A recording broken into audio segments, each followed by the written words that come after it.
ज्ञानेश्वर महाराज की जय। महाराज की जय।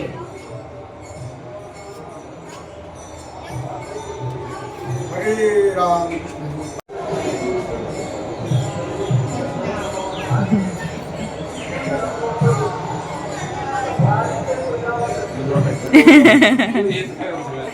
थांब.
हा हा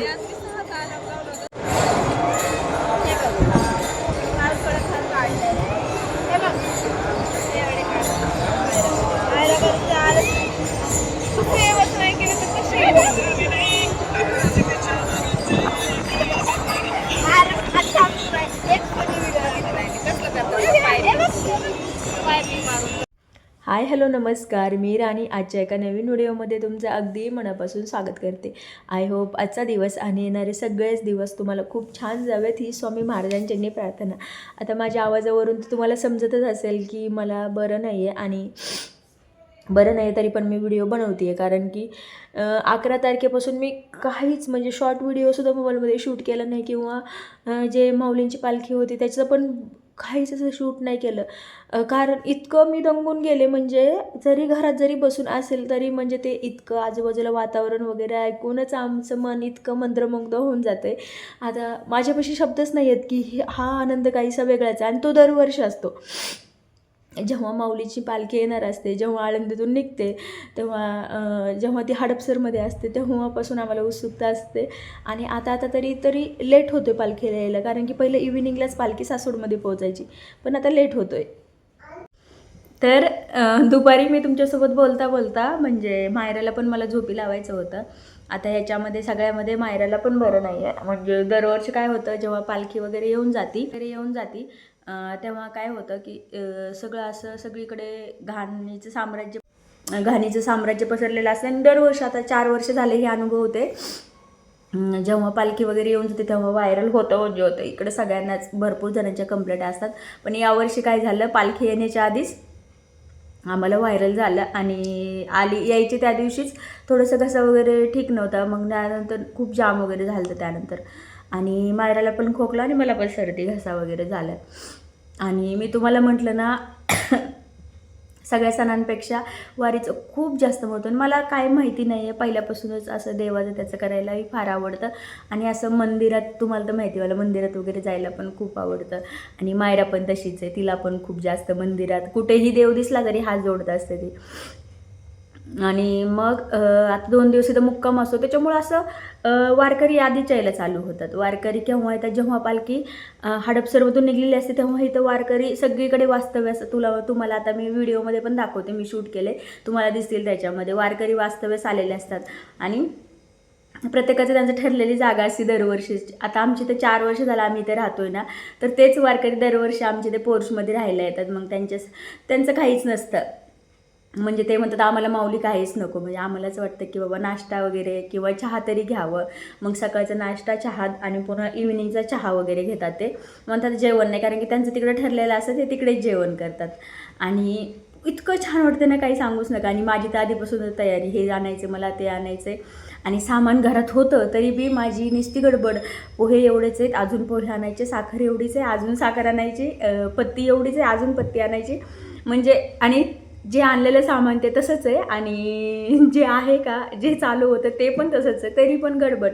म्हणजे चहाला पुन्हा कप आणायचे बाबा, पुन्हा अजून, आणि एवढी सगळी धावपळी सगळे आणून ठेवलं होतं. म्हणजे खूप उत्साह वाटतो, खूप म्हणजे खूप छान वातावरण होऊन जातं.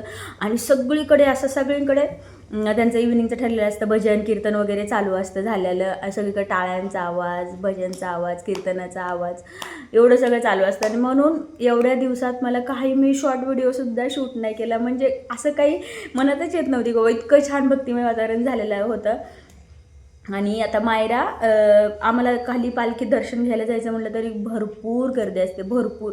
तुम्ही सकाळचं जा, पहाटे जा, संध्याकाळचं जा, अर्ध्या रात्रीला जा, अर्ध्या पहाटे वगैरे कधीही जा, तेवढीच गर्दी लागलेली असते. म्हणून तिकडे पॉसिबल होत नाही. म्हणून आम्ही इथे आमच्या कॉलनीच्या समोर जेव्हा पालखी येते तेव्हा आम्ही तिथे दर्शनाला जातो.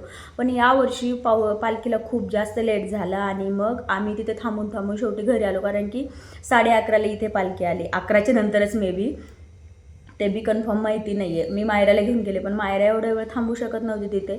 मायरा नाही थांबली, त्याच्यामुळे मला घरी यावं लागलं. यावर्षी दर्शनच नाही झालं. आणि मग त्यानंतर दुसऱ्या दिवशी काल असा विचार केला की संध्याकाळी 11:30-12च्या नंतर जाऊयात. पण आम्ही काल तिकडे जाऊन आलतो यात्रेतून, थकून गेलती मायरा काही जी झोपली तिला उठवलंच नाही मग असं काहीच झालं आणि नाही दर्शन झालं बघ. आणि दरवर्षी कसं असतं, खूप गर्दी असते, असं गर्दीत नको जायला. पण मला असं वाटतं बाबा, म्हणजे मला असं घरात बसून पण दम निघत नाही. मला असं वाटतं बाबा एवढं छान बाहेर वातावरण आहे आणि घरात कसं आपण बसू शकतो, आणि इतकं छान वाटतंय. आणि तुम्हाला सांगू, जरी 2 दिवस असले ना तरी आम्हाला असं वाटतं खूप दिवस झाले की पालखी बाबा, म्हणजे हे लोक आलेले तर वारकरी वगैरे, आणि खूप दिवस झाले हा सोहळा चालू आहे. आणि तुम्हाला सांगते, आणि पहाटे पण मग उठायच्या आधी ते खूप लवकर आवरतात त्यांचं वगैरे, आणि त्यांचं म्हणजे खूप सारा आवाज वगैरे येतो त्यानंतर. पण असं झालं, आज पहाटे उठायला गेलो तर काहीच आवाज नाही. इतकं बोर वाटत होतं, सकाळी खूप बोर वाटत होतं. म्हणजे तो आवाज, त्यांचा सगळ्यांचा गोंधळ वगैरे इतर, आणि सगळ्या ठिकाणी त्यांचा आवाज वगैरे येतो, तो आज काहीच येत नव्हता. कारण की ते इथून पालखी म्हणजे उशिरा निघते, 10च्या नंतर निघते. पण ते माऊली वगैरे आहे ते सगळे आधीच जाऊन पोहोचतात त्यांच्या पुढच्या ठिकाणाला. तर त्यांनी पहाटे 4ला आंघोळ्या वगैरे केल्या, त्यानंतर तसे गेले, ते चहा वगैरे काहीच घेतलं नाही. म्हणजे असा हा अनुभव आहे. मी म्हटलं नव्हतं की मला वाटलं तर मी जे काय आहे ते बाहेरचं शूट करेल, पण तेही नाही केलं.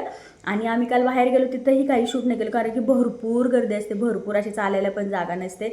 पण मायराने मला काल खूप कोऑपरेट केलं, आणि मायरा पण इतकी चालली, तिने मला फार जास्त कोऑपरेट केलं. म्हणजे छान वाटलं. म्हणजे हे जे छोटे अनुभव असतात ना, ते मला नाही तुम्हाला सांगता येणार की तुम्ही म्हणताल एवढी काय एक्साइटमेंट होते किंवा बाबा एवढं काय सांगते, सगळ्यांकडेच तर दिंड्या वगैरे येतात. पण मला नाही माहिती कोणाला किती आनंद होतो, कोणाला किती होतं. ते मी माझा अनुभव तुमच्यासोबत शेअर करते, आणि मला फार जास्त आनंद होतो. आता मी जे बोलते ना तुमच्यासोबत, तरीही मला शब्दात पण व्यक्त करता येणार की मला किती सारा आनंद होतो. म्हणजे आता हे 4 वर्ष झाले मी अनुभवते, तरी पण जेव्हा म्हणजे हे आपला पावसाळा जेव्हा चालू होतो, दिंडीचं जेव्हा आपल्याला वेळापत्रक वगैरे येतं, तेव्हाच्यापासून आम्हाला उत्सुकता असते. आणि गेल्याच्या नंतर मात्र फार जास्त बोर होतं, असं सुनं वाटत होतं. सकाळी उठू पण वाटत नव्हतं, आणि उठलं तर एकदम सगळीकडे शांतता, काहीच आवाज येत नव्हता, कुठे माऊलींचा आवाज नाही, कुठे काही नाही आहे. आणि तरी मी जिकडे सासवड डेव्हलप होत चाललं आहे, जिकडे नवीन बांधकाम चालू होतं तिकडे राहतो, तरी पण तिकडे पण एवढी गर्दी ना, आतमध्ये तर विचारूच नका. म्हणजे सगळीकडे माऊली, सगळीकडे माऊली, आणि खूप छान वाटतं. मग मला हाच अनुभव माझा तुमच्यासोबत शेअर करायचा होता. आणि माझं एक स्वप्न आहे की मला पण दिंडीत जायचं आहे, पण ते कधी पूर्ण होणार आहे, कधी मला माऊली बोलवणार आहेत मला पण नाही माहिती. माझी खूप इच्छा आहे की मी एकदा पायी वारी करावी म्हणून. एकदा तर करण्याचा योग यावा, म्हणजे मला जेवढं होईल तेवढं मी करेल. पण माहिती नाही माझ्याकडून ते कधी पॉसिबल होणार आहे, कधी नाही, देव जाणे. पण मला खूप इच्छा आहे की मी एकदा पायी वारी करावी. म्हणजे बघू आता ते मॅनिफेस्ट करते, जेव्हा होईल तेव्हा होईल. मग तर जरा ह्याच व्हिडिओच्या माध्यमातून मी म्हटलं नव्हतं की मी बोलेल किंवा नाही बोलेल, हे किती बनवेल मी नाही बनवेल मला नव्हतं माहिती. आणि सध्या पण माझा ब्रेक झाला आहे. तुम्हाला सांगितलं कारण की मी काहीही शूट नाही केलं, कारण की संध्याकाळी पण सॉरी मला हे सांगायचं आहे की म्हणजे आपल्याला मनामध्ये भक्ती असेल ना, म्हणजे मनामध्ये आपलं मन चांगलं असेल तर कोणत्याही गोष्टीमध्ये आपण आनंद शोधू शकतो. आणि छोट्या छोट्या अपेक्षा पण म्हणजे छोट्या छोट्या अपेक्षा असतात त्या आपण अशा पूर्ण करू शकतो. मला नाही वाटत खूप मोठं काही करण्याची गरज आहे. अशा छोट्या छोट्या गोष्टींमधून जेव्हा आनंद मिळायला शिकतो तेव्हा इतरांकडून पण आपण कमी अपेक्षा ठेवतो. आणि मला नाही वाटत मन आपलं दुःखी करण्याचं काहीतरी, मला नाही असं नाही म्हणणार की मन दुःखी करून आपण स्वतःला किती दुःखी करतो हे करण्यापेक्षा अशा छोट्या छोट्या गोष्टींमधून आनंद आपण घेणं किती चांगलं हे मला असं वाटतं. तर चला मग ज्या छोट्या छोट्या क्लिप्स पण आहेत माऊली इथे असताना कशा प्रकारे त्यांचं, म्हणजे काल मला खूप छान वाटलं. म्हणजे ते एवढं छान भजन करत होते आणि ते सगळं झाल्याच्यानंतर छान असं सेल्फी पण घेत होते. खूप एजचे होते तरी पण, म्हणजे ते किती छोट्या छोट्या गोष्टींमध्ये आनंद शोधतायत बाबा. मग तर आपण काय, मला खूप छान वाटलं. मी त्यांची तीही क्लिप सेव्ह केली. त्यानंतर त्यांनी मला फोटो काढायला सांगितले, त्यांचे फोटोज पण काढले. म्हणजे किती छोट्या छोट्या गोष्टींमध्ये हा आनंद आपण साजरा करायला पाहिजे हे त्यांच्याकडून शिकण्यासारखे आणि खूप छान वाटलं. आणि टेरेसवरती गेलो तर विचारूच नका, खूप जास्त सगळीकडं खूप सुंदर असं दिसतं. आणि ह्याच वातावरणामुळे एवढं छान वाटतं. आणि काही नाही, मग ह्याच गोष्टी तुमच्यासोबत शेअर करायच्या होत्या आणि त्याच माझ्या ज्या मनातल्या भावना आहेत त्या तुमच्यासोबत मी शेअर केलेल्या आहेत. आणि चला मग हा व्हिडिओ मी इथेच एंड करते. व्हिडिओ आवडला असेल लाईक करा, शेअर करा, कॉमेंट करा आणि जास्तीत जास्त करून काय करायचं आहे तुम्हाला माहितीच आहे, आपल्या चॅनलला सबस्क्राईब करायचे. चॅनलला सबस्क्राईब केलं नसेल तर लवकर जाऊन सबस्क्राईब करायचं, कारण जे नवनवीन व्हिडिओ येतील ते तुमच्यापर्यंत पोहोचून जातील. चला भेटूया नेक्स्ट व्हिडिओमध्ये, छान छान व्हिडिओमध्ये. आता कन्सिस्टन्सी असणार आहे. चला मग भेटते नवीन व्हिडिओमध्ये, तोपर्यंत तुमची काळजी घ्या. Bye bye.